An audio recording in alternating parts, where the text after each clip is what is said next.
Hello everyone, Radhe Radhe to all of you. जैसे कि आप सब जानते हैं कि ईएमएस का एग्ज़ाम टीजीटी पीजीटी का तो हो चुका है, लेकिन जो नेक्स्ट हमारे पास एग्ज़ाम है वो है एलटी ग्रेड, जिसकी मैं स्पेशली यहाँ बात कर रही हूँ बायोलॉजी स्टूडेंट्स के लिए, है ना।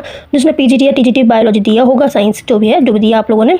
अब नेक्स्ट टाइम आता है हमारे पास एलटी ग्रेड बायो का एग्ज़ाम है 17 को, है ना, जिसमें जीएस आएगी और बायोलॉजी आने वाली है। काफ़ी डेप्थ में पढ़ना पड़ेगा उसके लिए हम लोगों को, राइट।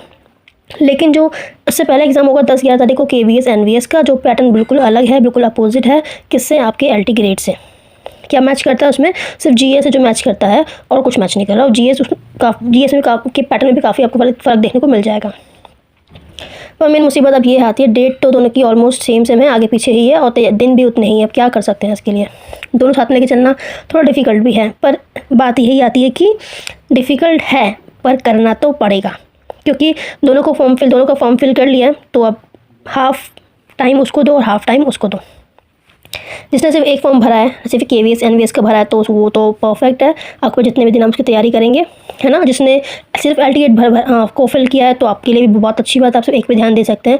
बट जिसने दोनों फॉर्म फिल किए हैं, KVS NVS and the LT grade, उसके लिए थोड़ा टफ टाइम ही रहने वाला है। जो कुछ टाइम है 15 डेज समथिंग, आप समझ लो उसको 15, या फिर आप 20 डेज समझ लो। आप 5 डे तो आप रिविजन में लग जाएंगे, जो भी है। आपके पास इन शॉर्ट 1 महीना भी नहीं है करने के लिए, समझ रहे हैं आप। तो अब कैसे करना है। और बहुत सारे बच्चे नहीं बोलेंगे, सब बराबर ही हैं हम सब, सॉरी। और बहुत लोग हैं जो जॉब भी करते हैं, स्पेशली सब लोग टीचिंग में ही होंगे, है ना। तो टीचिंग का ड्यूटी वही 8 घंटे होता है, ये सबको पता है। तो 8 घंटे के अलावा हमें पढ़ाई करनी है, अपने सिलेबस को पूरा करना है, राइट। तो सबसे पहले बात करते हैं यहाँ पे एलटी ग्रेड के लिए। आप सब लोग जानते हैं एलटी ग्रेड का जो पहले जो जनवरी में 17 को बायो का पेपर है, एलटी ग्रेड का बायो का, जिसमें प्री जो एग्ज़ाम होगा उसमें वही 150 क्वेश्चंस आएंगे। 300 मार्क्स का पेपर होगा। 30 क्वेश्चंस फ्रॉम जीएस होगा एंड 120 क्वेश्चन फ्रॉम बायोलॉजी होगा, जो आपका मेन सब्जेक्ट होगा, किसी का भी जो भी हो, ठीक है। नेगेटिव मार्किंग 1/3 की होगी, पता ही है आपको ये वाली बात। उसके अलावा बायोलॉजी में 60 question from botany, 60 question from zoology आएंगे, ये भी बात आपको ध्यान रखनी है। टोटल 150 क्वेश्चन होंगे, है ना, और 300 मार्क्स होंगे, ये बात ध्यान रखना। इसकी कोई बात करने का मतलब ही नहीं था, आपने फॉर्म फिल किया तो पता है हमारे एलिजिबल तभी हम लोगों ने फॉर्म को फिल किया, राइट। और ये अगर पास कर ले तो हम इसके बारे में तब बात करेंगे, अभी इसके बारे में बात करने का कोई मतलब नहीं, बिकॉज पहले हमारा जो मेन टारगेट है, मेन मोटो है, वो ये वाला है, ठीक है। यहाँ पर मैंने जीएस का सिलेबस और लिख दिया। अब जीएस आप देख रहे हो कितनी डेप्थ में है। History, geography, polity, economics, events, agriculture, science, maths, everything is written. आप सोचो कितना डेप्थ में है। तो जो 30 मार्क्स यहाँ से आएंगे, क्योंकि सोचो सब्जेक्ट तो सबका स्ट्रॉन्ग होगा मोस्टली लोगों का, तो जो स्कोरिंग जो मैं बताऊँगी पार्ट होगा ना, वो जीएस का ही होगा। तो उसको लाइट में तो बिल्कुल मत लेना कि हाँ कि बायो अच्छी है उससे कर लेंगे, बात खत्म। वो जिसने भी बायो से फॉर्म को फिल किया, उसकी सबकी बायो क्या पता अच्छी हो, 1-2 की ना भी हो, लेकिन बायो सबकी अच्छी होती है, तो उसने बायो से किया हुआ है ना। लेकिन जो स्कोरिंग है, जो आपको आगे लेके जा सकता है, वो है आपका जीएस यहाँ पे। तो जीएस इसमें भी, यहाँ थोड़ा बहुत बात करूँगा केवीएस की भी। तो जीएस जो है केवीएस एनवीएस दोनों में सेम है ना। तो आप स्पेशली एक घंटा डेली बेसिस पे, 1 से 1.5 घंटा डेली बेसिस पे जीएस को देना स्टार्ट कर दीजिए।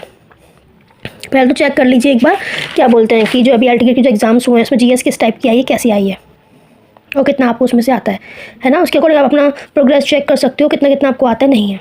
उसके अकॉर्डिंग आप 1 से 1.5 घंटा डेली बेसिस पे जीएस को पढ़ना शुरू करो। बचा हुआ टाइम अगर आपने एलटी ग्रेड भरा हुआ है सिर्फ, तो सिर्फ बायो पढ़ते रहो, है ना। लेकिन दोनों पर अगर दोनों फॉर्म को फिल किया है तो आपको उसके अकॉर्डिंग मैनेज करना पड़ेगा।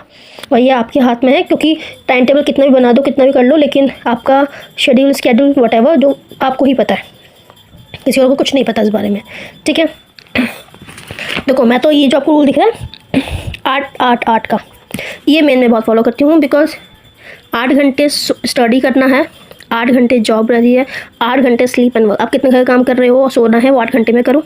अब ये सोचो ना, सोना इतना मैटर अभी नहीं कर सकता, बिकॉज 1 महीना भी नहीं है, 1 महीना नहीं सोएंगे तो क्या फ़र्क पड़ जाएगा, राइट। 8 घंटे जॉब की तो कंपल्सरी देना ही होगा, है ना। बच्चा कि हमारे पास ये 8 से 9 घंटे हमको पढ़ना है। अब ये टाइम हमें फिक्स करना है। देखो हमें ना लगता है कि हम 8 घंटे पढ़ रहे होंगे, लेकिन जब टाइम लगा के 1 घंटा पढ़ने बैठोगे ना, तो 1 घंटा भी लगता है कि हाँ बहुत लंबा टाइम है। अगर अच्छे से पढ़ने बैठते हैं हम लोग, तो ये बात आपने भी नोटिस की होगी। अगर हम बिल्कुल उठे भी ना, कुछ खाए ना पिए ना, 1 घंटे लगातार बैठे, तो 1 घंटा काफ़ी ज़्यादा इफेक्टिव होता है, प्रोडक्टिविटी रहती है उस आवर के अंदर, है ना। ये बात नोटिस करना अभी अगर नहीं की है तो, ठीक है। तो मैं आपको ऑल द बेस्ट बोल रही हूँ, बस आप अच्छे से पढ़ना शुरू कर दो। अच्छा, मेरा मेन वीडियो बनाना ये भी मकसद था कि मैं बायो की स्टूडेंट हूँ और बायो की टीचर भी हूँ, और मुझे लगता है कि मेरी बायो बेस्ट है। आपकी भी होगी, सबकी बेस्ट होती है, लेकिन अगर फिर भी अगर आप चाहते हो कि आपको कोई टॉपिक ऐसा है जो बायो में नहीं आता है, आप मुझे बता सकते हैं कमेंट करके कि ये टॉपिक आप हमें बता दो या पढ़ा दो, मैं उसकी वीडियो आपके सामने लेकर आऊँगी। बायो का सिलेबस भी बहुत फास्ट है। मेरे पास सारी बुक्स अवेलेबल है, पाथफाइंडर है, कोतवाल है, प्रीवियस ईयर क्वेश्चन सब कुछ है।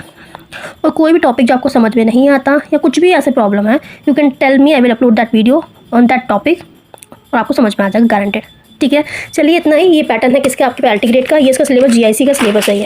और नोट पॉइंट ध्यान रखना, इसमें उत्तर प्रदेश का भी वो आएगा, क्या बोलते हैं, जीएस, मतलब कि पूरा करंट अफेयर। ठीक है, यहाँ पे थोड़ा बहुत बात करते हैं केवीएस की। केवीएस का सिलेबस आप देख सकते हो, ये वाला सिलेबस पूरा केवीएस का है जो आपको करना है। ठीक है, ये वाला। चलिए तो ठीक है, thank you so much and all the best.